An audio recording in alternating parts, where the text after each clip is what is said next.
Hello friends, आप सभी का स्वागत है अपने चैनल गुरुजी वर्ड 93 पर, जहां हम मनोविज्ञान के सारे सिद्धांत आपको कंप्लीट करा रहे हैं, जिसमें अप्रोक्स 70% आपके सिद्धांत में कंप्लीट करा चुका हूं। आज हम बात करेंगे व्यक्तित्व के प्रकार के बारे में। इससे पहले मैं आपको व्यक्तित्व के बारे में समझा चुका हूं, जिस वीडियो का लिंक मैं आपको डिस्क्रिप्शन में दे दूंगा।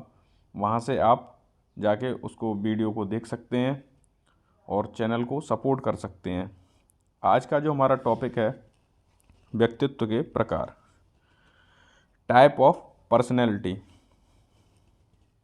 व्यक्तित्व के प्रकार में हम बात करेंगे युंग के अनुसार, क्रेसमर के अनुसार, स्प्रिंग के अनुसार, शेल्डन के अनुसार, स्टर्न एंड न्यूमैन के अनुसार। ठीक है। विभिन्न मनोवैज्ञानिकों ने व्यक्तित्व के अलग अलग प्रकार बताए हैं। जैसे क्रेचमर के अनुसार व्यक्तित्व के प्रकार, मनोवैज्ञानिक क्रेचमर ने व्यक्तित्व का विभाजन शरीर की रचना के आधार पर किया। यानी क्रेचमर महोदय ने जो व्यक्तित्व का विभाजन किया है वो शरीर की रचना के आधार पर किया है। ये डायरेक्टली क्वेश्चन पूछ लिए जाते हैं कि शरीर के आधार पर किसने किया या भावों के आधार पर किसने किया।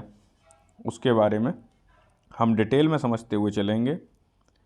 तो शरीर के आधार पर जो विभाजन किया है वो क्रेचमर महोदय ने किया है। इन्होंने 4 टाइप बताए: गोलकाय या नाटा, इसे इंग्लिश में पिकनिक बोलते हैं; लंबकाय यानी एस्थेनिक; सुडोलकाय एथलेटिक; असाधारण या दुर्विकसित डिप्लेस्टिक, है ना। तो हम स्टार्टिंग करते हैं नाटा यानी पिकनिक। जो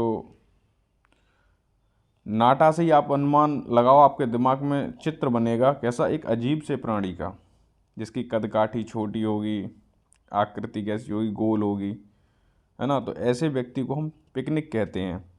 यह व्यक्ति अधिक बात करने वाले तथा दयालु तथा सामाजिक संपर्क रखने वाले होते हैं।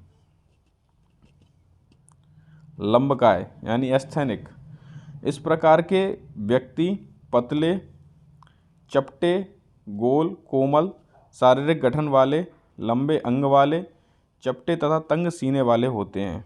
यानी ये कैसे होते हैं, शक्तिहीन होते हैं, एक तरीके से इनको कहें, इनमें ज़्यादा शक्ति नहीं होती। यह व्यक्ति शर्मीले तथा अकेले रहने वाले होते हैं। नेक्स्ट है हमारा सुडोलकाय यानी एथलेटिक। एथलेटिक आप देखते होंगे ज़्यादातर कौन होता है, खिलाड़ी एथलेटिक कहलाते हैं। तो इस प्रकार के व्यक्ति अच्छी मांसपेशी वाले होते हैं। इनके कंधे चौड़े, हाथ लंबे और पुष्ट अंगों वाले होते हैं। यह बहुत शर्मीले तथा अकेले रहने वाले तथा अधिक संवेदनशील होते हैं। लास्ट है हमारे दुर्विकसित या असाधारण, है ना। यह व्यक्ति अनुचित शारीरिक अनुपात वाले तथा विशेष शारीरिक गठन वाले होते हैं। इस प्रकार के व्यक्तित्व के व्यक्तियों में शारीरिक विकास की अनेक समानताएं भी पाई जाती हैं। तो ये थे हमारे क्रेचमर महोदय के टाइप, जो उन्होंने शरीर के आधार पर दिए। और जो मैंने व्यक्तित्व के बारे में पढ़ाया है वहाँ से आप देख लीजिए। जैसे कि व्यक्तित्व है पर्सनैलिटी, जो परसोना शब्द से बना है, जिसका शाब्दिक अर्थ है मुखौटा, है ना। उसके टाइप्स के बारे में पढ़ाया है मैंने। आगे चलते हैं। शेल्डन के अनुसार व्यक्तित्व के प्रकार। मनोवैज्ञानिक शेल्डन ने व्यक्तित्व के प्रकार का आधार शारीरिक गुणों को माना है, जिसमें आपके प्रमुख हैं गोलकाय, मध्यकाय, लंबकाय, एंडोमॉर्फिक, मेसोमॉर्फिक और एक्टोमॉर्फिक, है ना। तो गोलकाय व्यक्ति कैसे हैं? अब गोलकाय से आप अंदाज़ा लगाओ आदमी कैसा होगा, गोल मटोल सा होगा, है ना, जिनको आसानी से आप याद कर सकते हैं। तो थोड़ी टिप्स के साथ भी हम पढ़ाते हुए चलेंगे। इस प्रकार के शारीरिक गठन वाले व्यक्ति गोल मटोल तथा नरम होते हैं। ऐसे व्यक्ति आराम पसंद, भावुक तथा सुख चाहने वाले होते हैं।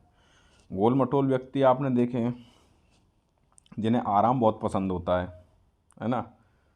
काम काज में ज़्यादा मन नहीं लगता। अब आप लोग देख लीजिए कौन कौन गोल मटोल है ना। नेक्स्ट है मध्यकाय। ऐसे व्यक्ति कटीले तथा मजबूत शरीर वाले होते हैं। यह व्यक्ति स्वभाव से क्रियाशील, शक्तिशाली तथा आक्रामक एवं फुर्तीले स्वभाव के होते हैं। इनमें उपलब्धि का स्तर उच्च होता है ना। लास्ट है लंबकाय। इस प्रकार के गठन वाले व्यक्ति दुबले पतले। अब जो लंबकाय, आप सीधे सीधे अनुमान लगाइए कि जो व्यक्ति लंबा होगा यानी पतला होगा, उसका शरीर कैसा होगा, दुबला पतला होगा, स्वभाव से संवेदनशील, नाजुक, बौद्धिक और पलायनवादी होगा। ठीक है। अब हमारे नेक्स्ट है स्प्रिंग महोदय, यानी स्प्रिंग के अनुसार व्यक्तित्व के प्रकार। तो स्प्रिंग ने व्यक्तित्व को समाज शास्त्रीय दृष्टिकोण के आधार पर विभाजित किया। उन्होंने शरीर के आधार पर किया, उन्होंने शरीर के गुणों के आधार पर किया, लेकिन स्प्रिंग ने समाज शास्त्रीय दृष्टिकोण के आधार पर विभाजित किया। इन्होंने अपनी पुस्तक आप लोग याद रखना, मोस्ट इम्पोर्टेंट है, एग्जाम में पूछ ली जाती है एक न एक पुस्तक। इससे पहले मैं जितना भी पढ़ा रहा था उसमें हर किसी के बारे में, जिसने जो पुस्तक लिखी है उसके बारे में मैंने आपको बताया है। सॉरी।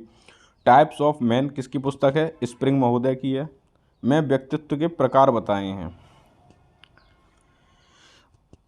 आर्थिक व्यक्तित्व यानी इकोनॉमिकल पर्सनैलिटी, धार्मिक रिलीजियस, सामाजिक सोशली, सैद्धांतिक थ्योरेटिकल, राजनीतिक पॉलिटिकल, कलात्मक एस्थेटिक, है ना। आर्थिक व्यक्तित्व इकोनॉमिकल। ठीक है। अब इसके बारे में हम चर्चा करते हैं। इस व्यक्तित्व वाले व्यक्ति से तात्पर्य है कि इनके जीवन का आधार अर्थ अर्थात धन होता है। जो इकोनॉमिकल वाले व्यक्ति होते हैं, यह लोग अपने कार्य में विशेष महत्व धन को देते हैं। इनके सभी कार्य एक गतिविधियां धन से जुड़ी होती हैं, यानी कि इनका जो भी पॉइंट ऑफ व्यू होगा ना, वो सराउंडेड किसके घूमेगा, धन के ही। यानी सिर्फ इकोनॉमिकल जो होते हैं ना, वो सिर्फ पैसे के चारों ओर ही घूमेंगे, है ना। धार्मिक, ऐसे व्यक्तित्व वाले व्यक्ति से तात्पर्य है कि इनके जीवन का आधार धर्म होता है। यह लोग अपने कार्य में विशेष महत्व धर्म एवं संस्कृति को देते हैं। इनके सभी कार्य भी धर्म एवं संस्कृति से ही जुड़े होते हैं। तो धार्मिक हो गए। सामाजिक, तो समाज से ही जुड़े होंगे, ये सीधी सी बात है।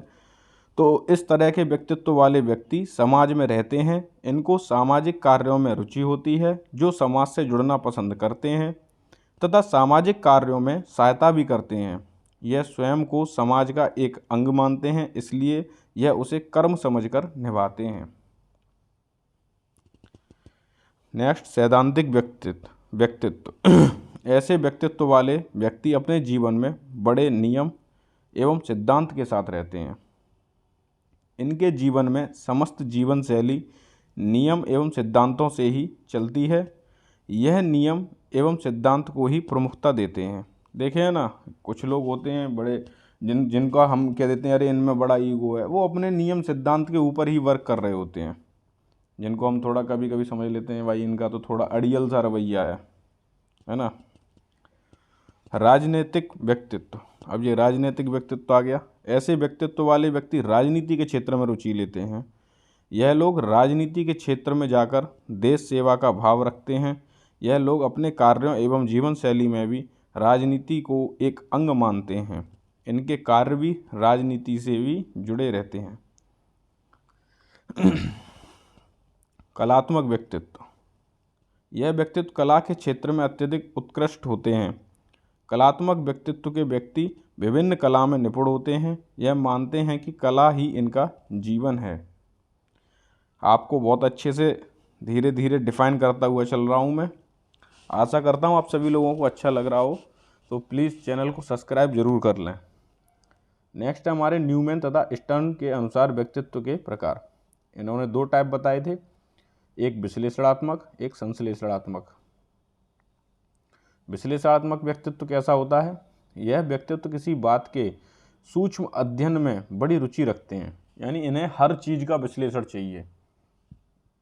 अगर कोई बात है तो उसकी सूक्ष्म जानकारी, यानी कहाँ से शुरू हुई, कैसे शुरू हुई, तो इनको बड़ा जानकारी लेने का बड़ा शौक होता है। यह प्रत्येक व्यक्ति वस्तु पर विश्लेषण करने की चेष्टा रखते हैं।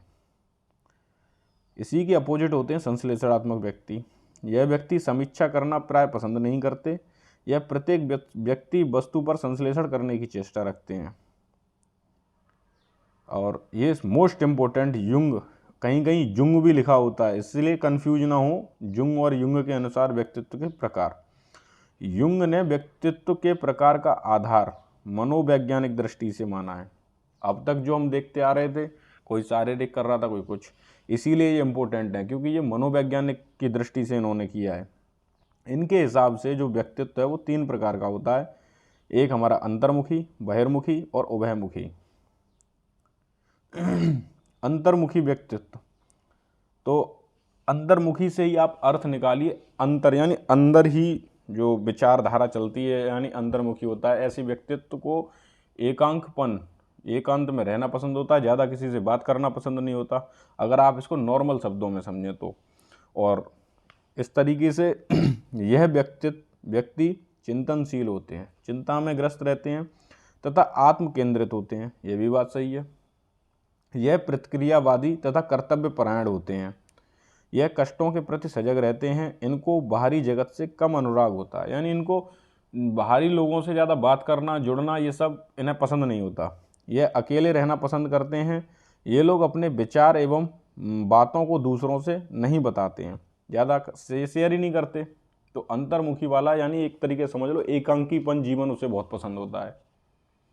बाहर क्या चल रहा है क्या नहीं चल रहा है उनको कोई मतलब नहीं होता। तो ऐसा व्यक्तित्व रखने वाले व्यक्ति को हम अंतर्मुखी कहते हैं। नेक्स्ट है हमारा बहिर्मुखी।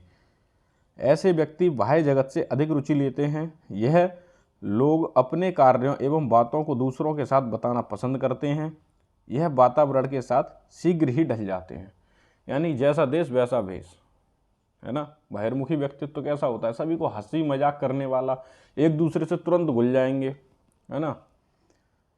इसका थर्ड टाइप है उभयमुखी, यानी इसमें क्या होता है, ये अंतर्मुखी और बहिर्मुखी इन दोनों का मिश्रण होता है।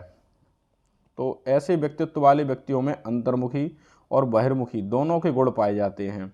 यह वातावरण के हिसाब से ही कभी अंतर्मुखी वाली विशेषताएं प्रकट करते हैं तो कभी बहिर्मुखी वाली, तो इन्हें हम उभयमुखी कहते हैं। अच्छा, लास्ट है हमारा आधुनिक वर्गीकरण, यानी आज के टाइम पीरियड पर जो व्यक्तित्व के प्रकार हैं उनको किस टाइप में बांटा गया, यानी आधुनिक वर्गीकरण के आधार पर। तो